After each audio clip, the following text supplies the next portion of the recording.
À tous ceux qui ont des crypto-monnaies ou qui comptent en acheter, ça là, c'est votre nouveau meilleur ami. Et ouais, c'est ironique. Bon, un peu comme tout le monde qui a démarré dans les cryptos, t'as certainement ouvert un compte chez Kraken, Coinbase, Crypto.com, Binance. Et même si t'as pas encore vendu tes cryptos, le formulaire que t'as vu, tu dois quand même le remplir. Parce que c'est pas un formulaire qui détaille tes plus-values, c'est juste le formulaire qui déclare que tu possèdes un compte, généralement à l'étranger, et que ça peut être un actif numérique, un contrat de capitalisation, tu dois déclarer tes comptes. Et si tu l'as pas fait, t'es déjà en fraude. Donc oui, même quand on dit que tant que c'est pas vendu, en fait, on n'a pas besoin de déclarer les impôts parce qu'on ne les paye pas, on doit quand même déclarer l'existence de ce compte. Alors oui, là c'est la version papier, mais sur ton interface impôt.gouv, c'est beaucoup plus simple. Tu vas cocher comme quoi tu as des actifs numériques et tu vas voir le formulaire 3916 bis qui va apparaître.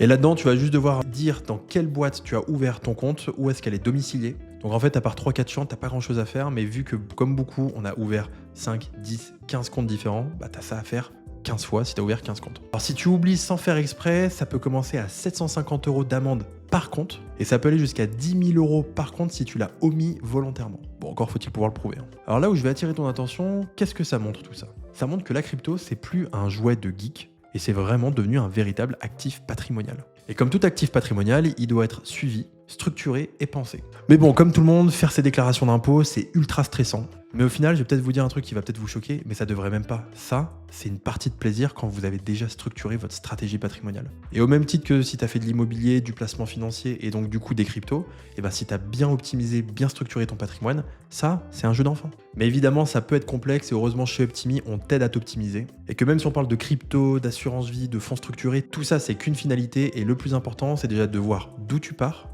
vers où tu veux aller, comment tu veux y aller, et la finalité, ça sera les actifs qu'on va choisir ensemble. Et tout ça, ça se fait dans un bilan patrimonial, et tu peux prendre rendez-vous dès maintenant pour faire le tien. Le lien est en description de mon profil. On t'attend.